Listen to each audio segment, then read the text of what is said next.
Morning, કેમ છો મજામાં મિત્રો? જય સ્વામિનારાયણ. અને આજે આપણે છે ને બહુ અગત્યનો ટોપિક શીખીએ છીએ દ્રાવણની અંદર, સામાન્ય અનુપાત અને અસામાન્ય અનુપાત.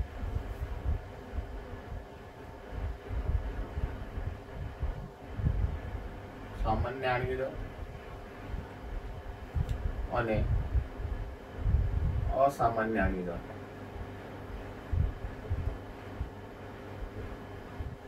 રાઈટ. સામાન્ય અણુપાત અને અસામાન્ય અણુપાત એટલે શું? ચલો, મારી પાસે એસિડિક એસિડ છે CH3COOH, રાઈટ. એ CH3COOH છે ને,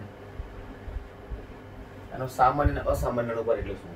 ચલો, મારા એસિડિક એસિડનો અણુપાત શોધવો હોય તો જો કદાચ ગણતરી કરું ને, ગણતરી કરીને જે તમને અણુપાત મળશે ને સામાન્ય અણુપાત છે, યાની કે સૈદ્ધાંતિક અણુપાત. સામાન્ય ટેકનિક સૈદ્ધાંતિક, સામાન્ય ટેકનિક સૈદ્ધાંતિક, રાઈટ.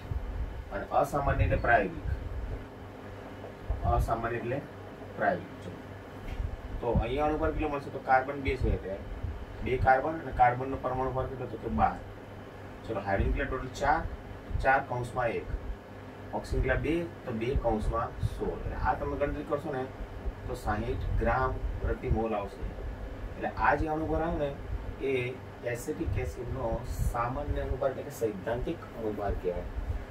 પણ જો તમારે ઠાર બિંદુ, ચલો આ બેન્ઝીન જો બિનજલીય દ્રાવક છે, બેન્ઝીન દ્રાવક તરીકે લઈએ, રાઈટ. અને એમાં આપણે એસિડિક એસિડ વગાડીએ CH3COOH વત્તા CH3COOH. તો એસિડિક એસિડ કરીને એના 2 અણુ કરીને એ અંદર જોડાઈ જશે, જોડાઈને એક અણુ થઈ જશે. એટલે આ દ્વિઅણુ રચ્યું. બરાબર છે. હવે ઠાર બિંદુ અવનયન પદ્ધતિ, ઠાર બિંદુ અવનયન પદ્ધતિ. ધેટ મીન્સ આપણે ડેલ્ટા ટીવી બરાબર ઠાર બિંદુ ને એટલે ડેલ્ટા TF બરાબર KF ઇન્ટુ એમ થાય. સો ડેલ્ટા TF બરાબર KF ઇન્ટુ 1000 ગુણ્યા દ્રાવ્યનું વજન ભાગ્યા દ્રાવણ અનુપાત ગુણ્યા દ્રાવકનું વજન. તો તમે અનુપાતને કરતા બનાવવામાં ઠાર બિંદુ અવનયન પદ્ધતિ વડે જો બેન્ઝીન જેવા બિનજલીય દ્રાવકમાં એસિડિક એસિડનો તમે અનુભાર માપવા જાઓ ના સૂત્રનો ઉપયોગ કરીને, તો એ અનુભાર તમને એસિડિક એસિડ મળે છે 120 ગ્રામ પ્રતિ મોલ મળે છે. મતલબ અસામાન્ય મળે. સાચો ક્યાં મળે? સાચો તો 60 ગ્રામ પ્રતિ મોલ છે.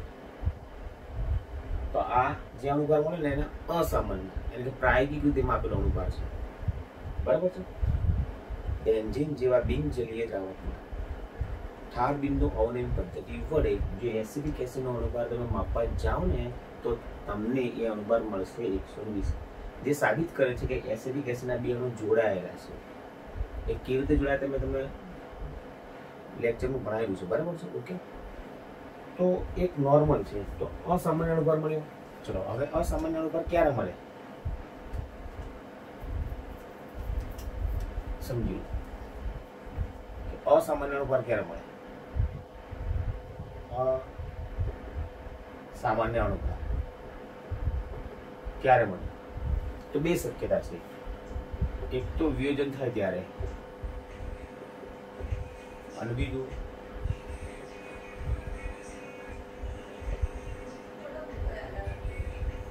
સંયોજન થાય ત્યારે. વિયોજનમાં તમે વાત કરી ખાસ ધ્રુવીય દ્રાવક છે પાણી, અને એમાં NaCl આપણે ઓગાળીએ છીએ.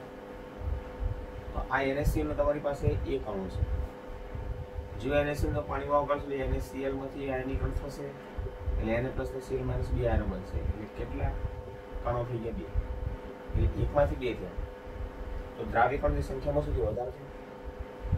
દ્રાવ્યકણની સંખ્યામાં 2 વધારે. તો આ ઘટનાને શું કહેવાય? વિયોજન કહેવાય. હવે તમે જો આનો અણુભાર માપવા જાઓ ને NaCl, તો તમને સંખ્યાત્મક ગુણધર્મનો ઉપયોગ કરીને પણ સંખ્યાત્મક ગુણધર્મનો ઉપયોગ કરીને જો તમે અણુભાર માપવા જાઓ તમને સાચો અણુભાર નહીં મળે. વિયોજન થયા પછી એટલે અસામાન્ય અણુભાર મળશે. એવી રીતે સુયોજનની પણ વાત કરી આપણે એસિડિક એસિડ માટે. તો સુયોજન થાય એટલે એમાં શું થયું? આજે તમે વાત કરી ને કે બેન્ઝીન જેવા બિનજલીય દ્રાવકમાં આપણે કોનો વગાડીએ છીએ? Acidic acid. આ ઠાર બિંદુઓની પદ્ધતિ વડે માપો તમે. ઠાર બિંદુ અવનયન પદ્ધતિ વડે જો આની અંદર તમે માપવા જાઓ તો એ તમને મળશે 120 ગ્રામ પ્રતિ મોલ મળશે. કારણ કે એસિડિક એસિડના કેટલા અણુ જોડાય છે? 2 અણુ તમારે જોડી જાય છે એટલે ઘટન શું કહેવાય? સુયોજન. તો હવે અનુભાર તમને સાચું નહીં મળતો, અસામાન્ય અનુભાર મળે છે. તો મતલબ શું કે જો વિયોજન કે સુયોજન થાય ને તો અનુભાર સાચો તમને ના મળે. સંખ્યાત્મક ગુણધર્મનો ઉપયોગ કરીને જો તમે આની અંદર શોધવા જાઓ, જો વિયોજન થયા પછી કે સુયોજન થયા પછી, તો તમને સાચો અનુભાર મળશે નહીં. કારણ કે દ્રાવ્યકણની સંખ્યામાં ફેરફાર થઈ જાય છે. વિયોજનમાં દ્રાવ્યકણની સંખ્યા વધે છે અને સુયોજનમાં દ્રાવ્યકણની સંખ્યા શું થાય છે? ઘટે છે. તો સંખ્યાત્મક ગુણધર્મ છે ના, તો બરાબર. તો સંખ્યા બદલી જાય તો અનુભાર બદલી જાય, એટલે સાચો અનુભાર તમને મળશે નહીં. તો અસામાન્ય અનુભાર મળશે. કયો? અસામાન્ય.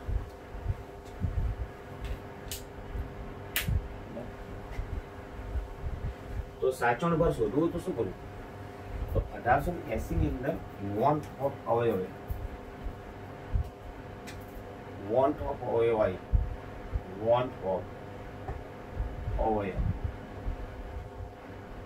તો સાચો અનુભાર શોધો. સાચો અનુભાર એટલે સામાન્ય અનુભાર. તો વોન્ટ ઓફ એક અવયવ દાખલ કર્યો, એક અવયવ દાખલ કર્યો જેને વોન્ટ ઓફ અવયવાય કહેવાય. સાચો અનુભાર શોધવા માટે વોન્ટ ઓફ શું દાખલ કર્યો? એક અવયવ જેને વોન્ટ ઓફ અવયવ આઈ કહે છે. આઈ બરાબર શું છે કે સામાન્ય અનુભાર, દ્રાવ્યનો કયો અનુભાર? સામાન્ય આની દર ભાગ્યા અસામાન્ય આની દર. એટલે મતલબ શું થયો? સામાન્ય એટલે સૈદ્ધાંતિક આણ્વિક દળ ભાગ્યા પ્રાયોગિક આણ્વિક દળ. અથવા બીજું સૂત્ર છે પ્રાયોગિક સંખ્યાત્મક ગુણધર્મ. એટલે સંખ્યાત્મક ગુણધર્મનું પ્રાયોગિક મૂલ્ય, સંખ્યાત્મક ગુણધર્મનું પ્રાયોગિક મૂલ્ય અથવા સંખ્યાત્મક ગુણધર્મનું સૈદ્ધાંતિક મૂલ્ય. જો અનુભાર લેવા જાવ તો સૈદ્ધાંતિક ભાગે પ્રાયોગિક આવશે. જો સંખ્યાત્મક ગુણધર્મ લેવા જાવ ને તો પ્રાયોગિક ભાગે સૈદ્ધાંતિક આવશે. હવે આના આધારે આપણે બે કોન્સેપ્ટ શીખવું. જો એક વિયોજનંશ અને બીજું છે સુયોજનંશ. વિયોજનંશ આલ્ફા છે અને સુયોજનંશ એક્સ છે. દ્રાવ્યનો જેટલો ભાગ વિયોજન પામે ને, દ્રાવ્યનો જેટલો ભાગ વિયોજન પામે ને તેને વિયોજનંશ કહેવાય. એટલે વિયોજન પામતો ભાગ દ્રાવ્યનો કયો ભાગ? તો કે વિયોજન પામતો ભાગ એને વિયોજનંશ કહેવાય. અને અહીંયા દ્રાવ્યનો સુયોજન પામતો ભાગ એને સુયોજનંશ કહેવાય. તો અહીંયા આલ્ફા બરાબર સૂત્ર શું છે કે I-1/n-1.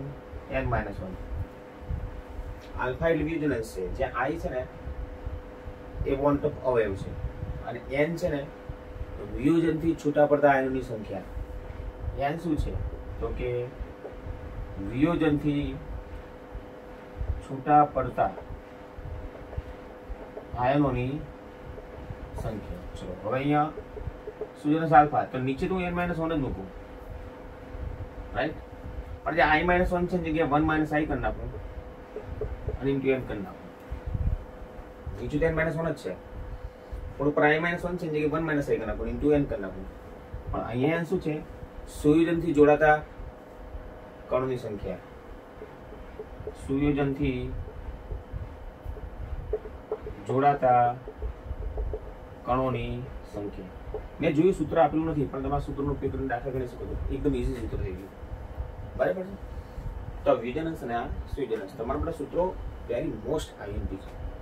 હું તમને ડાયરેક્ટલી આ સૂત્રનો ઉપયોગ કરતા તમને શીખવાડીશ. આનો ઉપયોગ નહીં કરશો તો ચાલશે. ઓકે, ચલો હવે જોઈ લેજો ધ્યાનથી.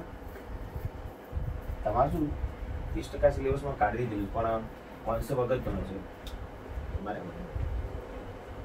હોય આપણી પાસે સંખ્યાત્મક ગુણધર્મ છે. સંખ્યાત્મક ગુણધર્મ.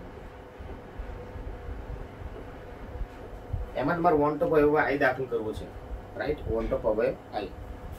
તો સૂત્ર આપણી પાસે આ છે કે બાષ્પ દબાણનો ઘટાડો P0 - P/T0 is equal to દ્રાવ્યના મોલ અંશ, રાઈટ, એટલે n/n + n. પછી ઉત્કલન બિંદુમાં થતો ઘટાડો વધારો. ઉત્કલન બિંદુમાં થતો વધારો એટલે ડેલ્ટા TB બરાબર TB × m. 3 ઠાર બિંદુમાં થતો ઘટાડો ડેલ્ટા TF બરાબર TF × m. અને 4 અભિસંધાનમાં પાય બરાબર CL. જો તમારે આની અંદર વોન્ટ ઓફ આઈ દાખલ કરવો હોય તો કશું કરવાનું નહીં, તમારે આઈ વડે ગુણી નાખવાનું છે, બસ. બીજું કશું કરવાનું છે નહીં. તો આ સૂત્રનો ઉપયોગ કરીને તમે આઈ શોધી શકો છો. અને આઈની કિંમત તમે અહીંયા મૂકશો તો વિભાજન અંશ આલ્ફા બરાબર i - 1 / n - 1. તો અહીં આઈની કિંમત મૂકી તો તમને આલ્ફા મળે કે ના મળે? કારણ કે n તો ખબર પડી જાય. એનું રીઝન હું ચલો NaCl છે મારી પાસે, બરાબર છે. દાખલા તરીકે NaCl છે. સપોઝ મારી પાસે AlCl3 છે. તો NaCl તમે આની ગણ કરો તો Na+ અને Cl- એને કેટલા આયનો બને? 2. તો n બરાબર 2. ચલો AlCl3 છે, AlCl તમે આની ગણ કરો તો Al + 3 વત્તા 3Cl- તો કુલ કેટલા આયનો? 4.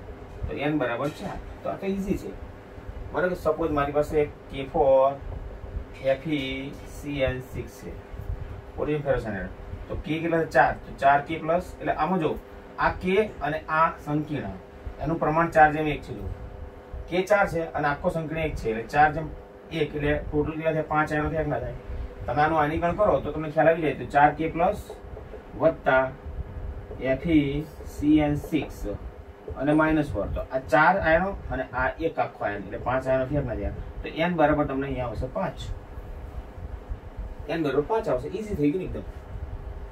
તો n તમને મળી જશે. પણ તમે આ 4 સૂત્રોની અંદર નો ઉપયોગ કરીને તમે આઈ શોધી શકો. આની કિંમત તમે મૂકો તો તમને વિભાજન અંશ કે સુવિભાજન અંશ તમને મળી જશે. Okay, right. ચલો હવે કેટલાક એવા તમને MCQ અંદર જોવા મળશે.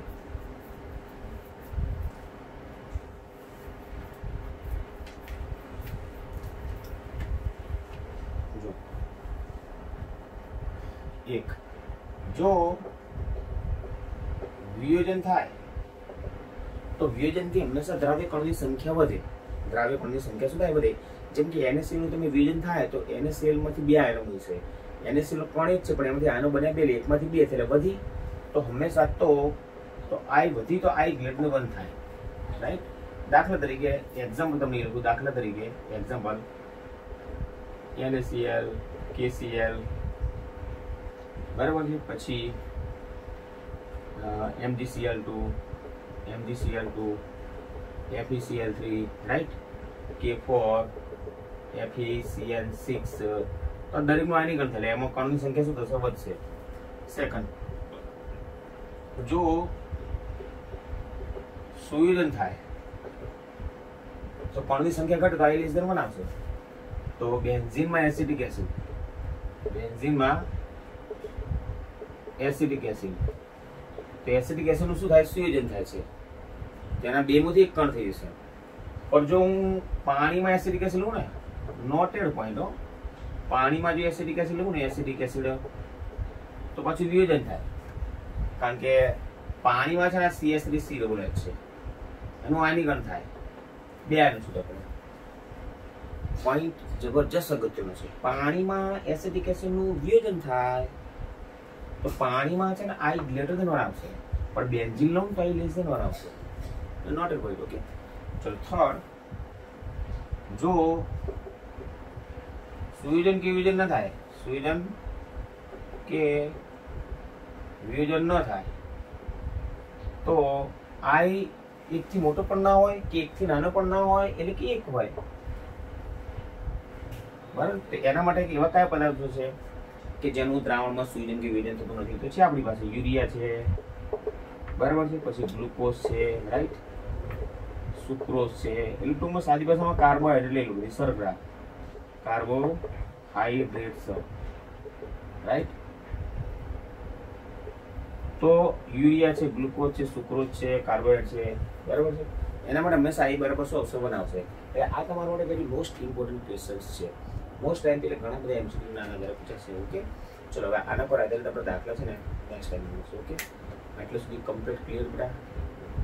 સામાન્ય અસામાન્ય અનુપાત અને વન ટુ પાવર આઈ અને વિયોજન અને સુયોજન અને ક્યારે આઈ વન, ક્યારે એકથી મોટો, ક્યારે એકથી નાનો. જો વિયોજન થાય તો ગ્રેટર ધેન વન, સુયોજન થાય તો લેસ ધેન વન, સુયોજન કે વિયોજન ના થાય તો આઈ ઇઝ ઇક્વલ ટુ 1. આના એક્ઝામ્પલ રાઈટ. ઓકે, જય સ્વામિનારાયણ.